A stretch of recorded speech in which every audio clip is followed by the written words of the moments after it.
Hello students, हम कर रहे थे मल्टीप्लाई।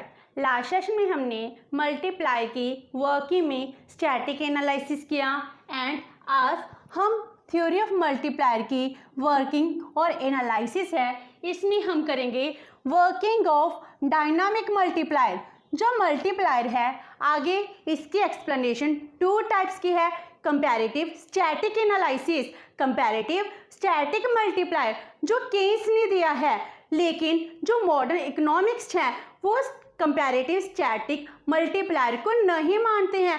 वो कहते हैं कि अगर आप इन्वेस्टमेंट करते हो, इन्वेस्टमेंट इंक्रीज होने से इकोनॉमी में आपकी इनकम इंक्रीज हो जाएगी। मान लिया जी ठीक है, लेकिन कैसे होगी? आपको जो प्रोसेस तो बतानी है। केस क्या अज्यूम करते हैं, जब भी हम इकोनॉमी में जिस टाइम पीरियड में इन्वेस्टमेंट करते हैं उसी टाइम पीरियड में इनकम इंक्रीज हो जाती है, लेकिन एक्चुअल में ऐसा नहीं होता है। तो मॉडर्न इकोनॉमिक्स किसको मानते हैं? डायनामिक मल्टीप्लायर को मानते हैं। वो कहते हैं कि इकोनॉमी में सिचुएशंस चेंज होती जाती हैं, इनकम चेंज होने से कंजम्पशन इंक्रीज हो जाती है एंड कंजम्पशन इंक्रीज होती है, एग्रीगेट डिमांड इंक्रीज होती है, जो किसका फंक्शन है? इन्वेस्टमेंट का फंक्शन है। हम इसको एक्सेप्ट करते हैं, लेकिन हमारी जो कंजम्पशन है, हमारी कंजम्पशन हमारी पास्ट इनकम के ऊपर डिपेंड करती है और हमारी आज की इनकम है, आज की इनकम जो पास्ट इन्वेस्टमेंट थी उसके ऊपर डिपेंड करती है। तो जी कुछ अज्यूम करते हैं, इसके अजम्पशंस क्या है? First one is consumption of current period, meaning T time में, आज के टाइम में जो कंजम्पशन है it depends upon the previous income, meaning आज से पहले वाला जो पिछला सर्कल है उस सर्कल के ऊपर ही हमारी कंजम्पशन है वो डिपेंड करती है। तो consumption is the function of income of previous period, इससे पहले वाले टाइम पीरियड का ही फंक्शन है। आप खुद सोचे, जो भी आप इनकम अर्न करते हो, इनकम जो आपने लास्ट सर्कल में अर्न की है उसके थ्रू ही आप क्या कर रहे हो? कंज्यूम करते हो। तो हमारी जो कंजम्पशन होती है वो हमारी पास्ट इनकम का फंक्शन होती है। And number 2, time lag between income and investment. ऐसा नहीं होता कि जब भी हम इकोनॉमी में इन्वेस्टमेंट करते हैं उसी टाइम पीरियड में आपकी इनकम इंक्रीज हो जाए, तो इसमें बहुत ज़्यादा टाइम पीरियड लगता है।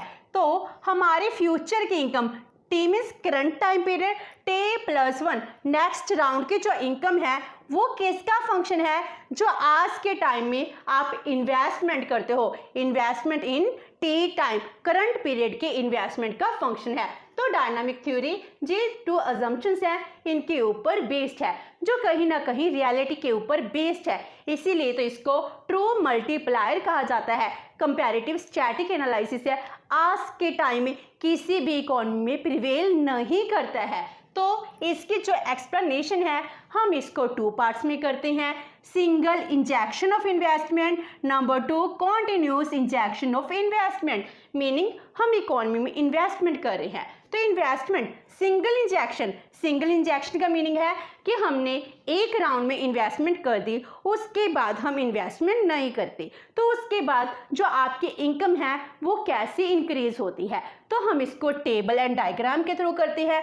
जो कॉन्टिन्यूस इंजेक्शन ऑफ इन्वेस्टमेंट है इसको हम नेक्स्ट स्लाइड में करेंगे। तो पहले single injection of investment, meaning हमने इकोनॉमी में सिंगल टाइम, वन टाइम ही इन्वेस्टमेंट की है, तो मल्टीप्लायर प्रोसेस कैसे चलेगा? तो हम यहाँ पर टाइम राउंड ले रहे हैं, राउंड 1 2 3 4 5, मीनिंग जो हम कहते हैं ना हमारी जो कंजम्पशन है हमारी पिछली सर्कल की इनकम का फंक्शन है, उस तरह से टाइम राउंड होगी, क्योंकि जब भी हमारी इनकम इंक्रीज होती है, जब इन्वेस्टमेंट इंक्रीज होती है उसके इमीडिएटली डबल नहीं होती है। तो इधर हम ले रहे हैं चेंज इन इन्वेस्टमेंट, पहले जो इन्वेस्टमेंट है ठीक है, अब इकोनॉमी में हमने कितना चेंज किया, कितनी इन्वेस्टमेंट है वो इंक्रीज की है, and it is the change in income, हमारी इन्वेस्टमेंट करने से इनकम में कितना चेंज आ रहा है। एंड इनकम के टू पार्ट होते हैं, कंजम्पशन और सेविंग, आप चाहे तो कंज्यूम करोगे या फिर सेव करोगे। तो चेंज इन कंजम्पशन, इसमें हम अज्यूम कर रहे हैं जो मार्जिनल प्रोपेंसिटी टू कंज्यूम है वो हाफ है 0.5, तो मल्टीप्लायर की वैल्यू है वो कितनी हो जाएगी, डबल हो जाएगी। लाइक दिस जो चेंज इन सेविंग है वो किसके ऊपर डिपेंड करती है, इनकम के ऊपर डिपेंड करती है। तो मार्जिनल प्रोपेंसिटी टू सेव कितने है, वो भी हाफ है। हमारे इनकम के 2 पार्ट होंगे। जो हम यहाँ पर वैल्यू ले रहे हैं वो ले रहे हैं इन रुपीस करोड़। तो फर्स्ट राउंड में हम मान लो इकोनॉमी में 100 करोड़ की इन्वेस्टमेंट करते हैं। 100 करोड़ की इन्वेस्टमेंट करने से हमारी इनकम कितनी हो जाएगी, 100 करोड़ इंक्रीज हो जाएगी, क्योंकि इन्वेस्टमेंट है वो तो भी एक्सपेंडिचर है। और दो कैपिटल गुड्स के ऊपर हम खर्चा कर रहे हैं वो क्या होगी, इन्वेस्टमेंट होगी, किसी न किसी की डिमांड होगी, 100 करोड़ की इनकम होगी। और इसकी जब हमारी इनकम इंक्रीज होती है, साइकोलॉजिकल लॉ ऑफ कंजम्पशन क्या कहता है, जब भी इंडिविजुअल की इनकम इंक्रीज होगी उसकी कंजम्पशन है वो भी इंक्रीज होती है, जो किसके ऊपर डिपेंड करती है, मार्जिनल प्रोपेंसिटी टू कंज्यूम। जहां पर हाफ है तो हाफ क्या हो जाएगी, कंज्यूम हो जाएगी, और हाफ क्या हो जाएगी, सेविंग हो जाएगी। जो सेविंग है मल्टीप्लायर प्रोसेस से लीकेज का काम करती है। तो जो जे कंजम्पशन है नेक्स्ट राउंड में क्या बन जाएगी, हमारी कंजम्पशन, हमारा खर्चा, किसी पर्सन की तो इनकम है, तो इसीलिए जो हमने जो एक्सपेंडिचर किया था नेक्स्ट राउंड में क्या बन गया, किसी की इनकम बन गई। अब चेंज इन इनकम कितना हो गया, 50 करोड़ का। अब जब किसी की 50 करोड़ की इनकम इंक्रीज हुई है तो हाफ क्या हो जाएगी, कंज्यूम हो जाएगी, एंड हाफ सेव हो जाएगी, 25 एंड नेक्स्ट राउंड में क्या होता है, जो 25 करोड़ कंजम्पशन में चेंज आया वो कंजम्पशन क्या है, अगले राउंड में किसी की इनकम बन जाती है। हम जब भी कंज्यूम करते हैं हम कुछ ना कुछ परचेसिंग करेंगे, हमारी परचेसिंग क्या है, किसी अदर पर्सन की इनकम है, तो जे कंजम्पशन एक्सपेंडिचर किसी की इनकम बन गया। तो इस तरह नेक्स्ट राउंड में इनकम बन गई और इसका 50% कंज्यूम हो जाएगा, 50% सेव हो जाएगा। तो इधर आगे 12.5 एंड नेक्स्ट राउंड में इसका 12.5 किसी की इनकम बन जाएगी and half consume half save. 6.25 crore है वो क्या होगी, consumption and saving. Like this J next round में क्या बन गई, इनकम बन गई and half consume and half save हो गया। इस तरह से सर्कल चलते जाते हैं। मान लो 10 सर्कल है, 10 सर्कल के बाद जो टोटल चेंज आता है वो कैसा आता है, टोटल चेंज इन इन्वेस्टमेंट कितना हो गया, ₹100 करोड़ का। हमने सिंगल डोज की है, एक बार ही इन्वेस्टमेंट की है। एंड चेंज इन इनकम क्या है, अगर हम इन सर्कल्स को इंक्रीज करते तो जे सर्कल को ऐड भी करें तो हमारी चेंज इन इनकम है वो फाइनली 200 करोड़ की हो जाएगी। तो 100 करोड़ की इन्वेस्टमेंट करने से 200 करोड़ की आपकी इनकम इंक्रीज हो रही है। तो ये इमीडिएटली नहीं होती, इसमें क्या होते हैं, इसमें टाइम लैग है। जो जी हमारे राउंड्स हैं जे क्या होंगे, टाइम लैग होंगे। लाइक दिस जो चेंज इन कंजम्पशन है वो क्या होगी, 100 करोड़ की, एंड चेंज इन सेविंग्स है वो भी 100 करोड़ की होगी। इस तरह मल्टीप्लायर प्रोसेस है वर्क करती है, जिसमें टाइम लैग है वो भी आता है। अब हम इसी एनालिसिस को डायग्राम के थ्रू करते हैं। हम एक्स एक्सिस पर ले रहे हैं टाइम एंड वाई एक्सिस पर ले रहे हैं नेशनल इनकम। तो जी हमारी इनिशियल लेवल ऑफ इनकम है, मीनिंग y1 क्या होगी, इनिशियल लेवल ऑफ एक्सपेंडिचर और ऑटोनॉमस एक्सपेंडिचर और ऑटोनॉमस इनकम। अगर हमारी इन्वेस्टमेंट ना भी हो इकोनॉमी में तब भी हम कुछ ना कुछ कंज्यूम करेंगे, तो ये होगी हमारी ऑटोनॉमस कंजम्पशन। मान लो हम सिंगल डोज एक बार इकोनॉमी में इन्वेस्ट करते हैं, कितना करते हैं, 100 करोड़ की इन्वेस्टमेंट करते हैं, तो हमारे पास जो चेंज इन इन्वेस्टमेंट है वो कितनी हो गई, 100 करोड़ की हो गई। एंड जो सेकंड सर्कल है इसमें कितनी हो जाएगी, 50 की। और उसके बाद जो हमारा थर्ड सर्कल आएगा, थर्ड में क्या होगी, इससे भी ज़्यादा कम इंक्रीज होगी। हर सर्कल में 50-50% क्या होती है, रिड्यूस होती जाती है। इस तरह जी सर्कल है, जी सर्कल चलता जाएगा एंड लास्ट में ऐसे सर्कल चलते चलते जो TN है इसमें हमारी जो इनकम है सेम लेवल पर हो जाएगी, जहां पर इनिशियली स्टार्ट की थी वहीं पर इंक्रीज होगी। तो T1, T2, T3, T4, T5 और इसमें ब्रेक हो गया, मीनिंग हमने कुछ सर्कल हैं वो छोड़ दी हैं, तो TN में हम पहुंच जाते हैं। तो इस तरह जो हमारा इनकम जनरेशन पाथ है वो कैसे चलता है, जैसे हमारा इनकम जनरेशन पाथ जो सर्कल्स हैं इनसे डाउनवर्ड चलता जाता है, तो इसके मिड में से जाता है और एंड में इसके साथ ही मिल जाता है। इनकम दोबारा से पुराने लेवल पर पहुंच जाती है। तो जो हमारी कर्व है, ये कर्व क्या बन गई, इनकम जनरेशन पाथ बन गई। हमारी इनकम जनरेशन पाथ क्या है, डाउनवर्ड स्लोपिंग है, जो किस चीज़ को रिप्रेजेंट करती है, ये रिप्रेजेंट करती है अगर हम इकोनॉमी में सिंगल डोज ऑफ इन्वेस्टमेंट लगाते हैं, इससे क्या होता है, अल्टीमेटली एक लेवल ऐसा आता है कि आप पुराने लेवल ऑफ इनकम पर पहुंच जाते हैं। इसीलिए हमको इकोनॉमी किसकी ज़रूरत होती है, हमको ज़रूरत है कॉन्टिन्यूस इंजेक्शन ऑफ इन्वेस्टमेंट से, जिसकी वजह से आपकी इनकम है वो इंक्रीज करती जाए। तो अब हम नेक्स्ट स्लाइड में करते हैं कॉन्टिन्यूस इंजेक्शन ऑफ इन्वेस्टमेंट। अब हम करते हैं कॉन्टिन्यूस इंजेक्शंस ऑफ इन्वेस्टमेंट। पहले हमने सिंगल डोज की एक टाइम इन्वेस्टमेंट करने से जो हमारा इनकम जनरेशन पाथ है वो डाउनवर्ड स्लोप होता है। अगर हम इकोनॉमी में कॉन्टिन्यूस इंजेक्शन करते रहे, कॉन्टिन्यूस इन्वेस्टमेंट करते रहे, हर टाइम पीरियड में इन्वेस्टमेंट करते रहे, तो इसका क्या इम्पैक्ट पड़ता है, तो हम इसको भी टेबल एंड डायग्राम के थ्रू करते हैं।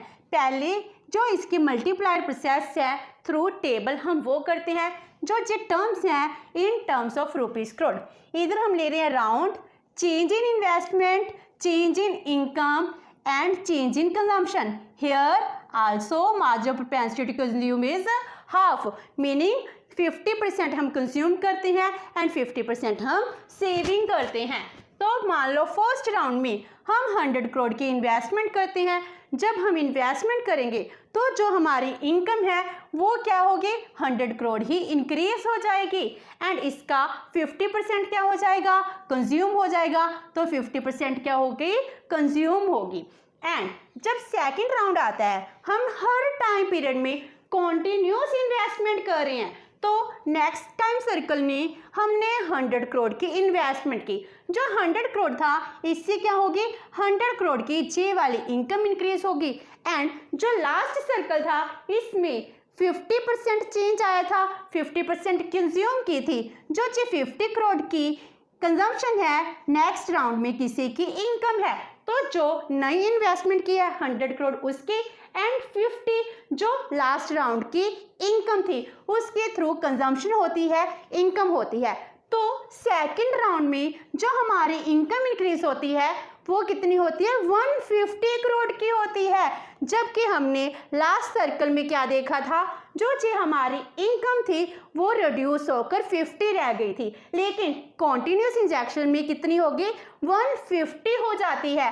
एंड अब हम 50% कंज्यूम करते हैं, 50% सेव करते हैं, तो हमारी मार्जिन प्रोपेंसिटी टू कंज्यूम कितनी होगी, 75 करोड़ की होगी। एंड थर्ड सर्कल में हम दोबारा से इन्वेस्टमेंट करते हैं 100 करोड़ की, और जो 100 करोड़ है जे भी एग्रीगेट डिमांड में आएगा, इसमें से इन्वेस्टमेंट है चेंज हुई है तो इनकम भी चेंज होगी। एंड जो लास्ट सर्कल में कंज्यूम किया था वो 75 करोड़ है, वो भी क्या होगी, इस सर्कल में इनकम बन गई। तो 100 + 75 कितना आ गया, 175 करोड़। मीनिंग अगर हम इकोनॉमी में इन्वेस्टमेंट करते जा रहे हैं हर साल, तो हमारी इनकम है वो क्या हो रही है, इंक्रीजिंग स्लोप पर जा रही है। इससे जो इकोनॉमी के लोग हैं उनका स्टैंडर्ड ऑफ लिविंग भी इंक्रीज हो रहा है, उनका जो कंजम्पशन एक्सपेंडिचर है वो भी इंक्रीज होगा, और फुल एम्प्लॉयमेंट लेवल है हम इसको भी अचीव कर पाएंगे। तो इसका 50% क्या हो जाएगा, कंज्यूम हो जाएगा 87.5 करोड़। एंड नेक्स्ट सर्कल में फिर क्या होता है, 100 करोड़ की फिर इन्वेस्टमेंट होती है। 100 करोड़ की इन्वेस्टमेंट होने से इस सर्कल में इनकम इंक्रीज होगी, प्लस जो लास्ट सर्कल की कंजम्पशन थी वो भी किसी की इनकम बन गई। तो टोटल 187.5 करोड़ है, इसमें इनकम चेंज हो जाती है। अगर 50% कंज्यूम हुआ तो 93.7 है, इतनी करोड़ की कंजम्पशन होगी। तो इस तरह से सर्कल चलते जाते हैं और इकोनॉमी में बूम की सिचुएशन आती है। हर साल आपकी कंजम्पशन एक्सपेंडिचर है वो इंक्रीज हो रहा है, आपकी डिमांड इंक्रीज हो रही है एंड आपकी इनकम इनकम भी इंक्रीज हो रही है। तो एडवांस्ड इकोनॉमीज हैं वो क्या करती हैं, कॉन्टिन्यूस इंजेक्शन ऑफ इन्वेस्टमेंट देती हैं, जिससे उनकी इकोनॉमी में इक्विलिब्रियम आता है, उनकी इकोनॉमी अपवर्ड स्लोपिंग में जाती है, जिनसे उनकी इकोनॉमी में जीडीपी अच्छे से ग्रो करती है और वो एडवांस्ड इकोनॉमी में आ जाती हैं। तो जो जे मल्टीप्लाई प्रोसेस है कॉन्टिन्यूस इंजेक्शन में, हम इसको डायग्राम के थ्रू करते हैं। तो जो हम जिस सर्कल ले रहे हैं, इन सर्कल में हम क्या करते हैं, एक्स एक्सिस में हम क्या ले रहे हैं, टाइम ले रहे हैं, एंड वाई एक्सिस में हम ले रहे हैं नेशनल इनकम। जो जे हमारी इनकम है, जे Y1 और इनिशियल इनकम है, जिसमें हम कहते हैं इन्वेस्टमेंट करेंगे, हम T1, T2, T3, T4 and T5 इस तरह सर्कल लेते हैं। मान लो फर्स्ट T1 में हमने कितने करोड़ की इन्वेस्टमेंट की है, 100 करोड़ की इन्वेस्टमेंट की है। तो जो जे हमारे एक्सपेंडिचर है इन टर्म्स ऑफ रुपीज़ करोड़, तो हम T2 में भी 100 करोड़ की करेंगे, T3 में भी 100 करोड़ की एंड T4 में भी 100 करोड़ की इन्वेस्टमेंट करेंगे। तो जो सेकंड राउंड है, जो जे 100 करोड़ है, इसका क्या होगा, 50% इंक्रीज हो जाएगी। तो हमारी जो इनकम आएगी वो कितनी आ जाएगी, 50 आ जाएगी, जो इस सर्कल से मिली है।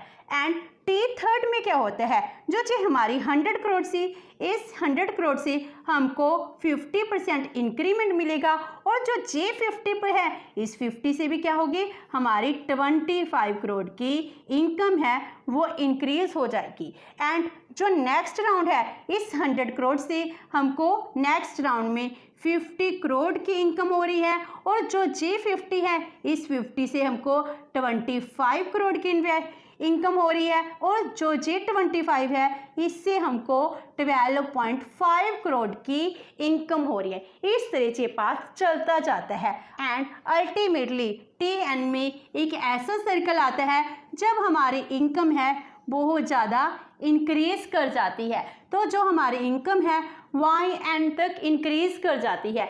इस तरह से सर्कल क्या है, जो इंक्रीजिंग सर्कल दिखा रहा है। तो इस तरह जो मल्टीप्लायर के थ्रू इनकम जनरेशन पाथ है, वो इनकम जनरेशन पाथ कैसे चल रहा है, वो इंक्रीजिंग स्लोप पर चल रहा है। इस तरह जे हमारा इनकम जनरेशन पाथ हो गया, जो क्या रिप्रेजेंट करता है, अपवर्ड स्लोपिंग को रिप्रेजेंट करता है। तो इससे हमें क्या पता चलता है कि इकोनॉमी में अगर हम कॉन्टिन्यूस इन्वेस्टमेंट करते हैं, कॉन्टिन्यूस इन्वेस्टमेंट करने से हमारे हर टाइम पीरियड में इनकम इंक्रीज होती जाती है। जब हमने सिंगल डोज इन्वेस्टमेंट किया थी, तो जो हमारा इनकम जनरेशन पाथ है डाउनवर्ड स्लोपिंग था, अब जो क्या है, अपवर्ड स्लोपिंग है। इसीलिए हमको इकोनॉमी में जो इन्वेस्टमेंट है कॉन्टिन्यूस इन्वेस्टमेंट करने की ज़रूरत है, ताकि किसी भी टाइम पीरियड में जो हमारी इनकम है वो रिड्यूस ना हो। तो इस तरह जो मल्टीप्लायर की प्रोसेस है, वर्किंग है, जे आज हमने कंप्लीट की। नेक्स्ट सेशन में हम मल्टीप्लायर के लीकेज करेंगे। होप सो कि आपको ये सेशन अच्छा लगा होगा। अगर आपकी कोई क्वेरी है तो post in comment box, and video अच्छी लगी तो please like and share with your friends. Thank you so much and have a nice day.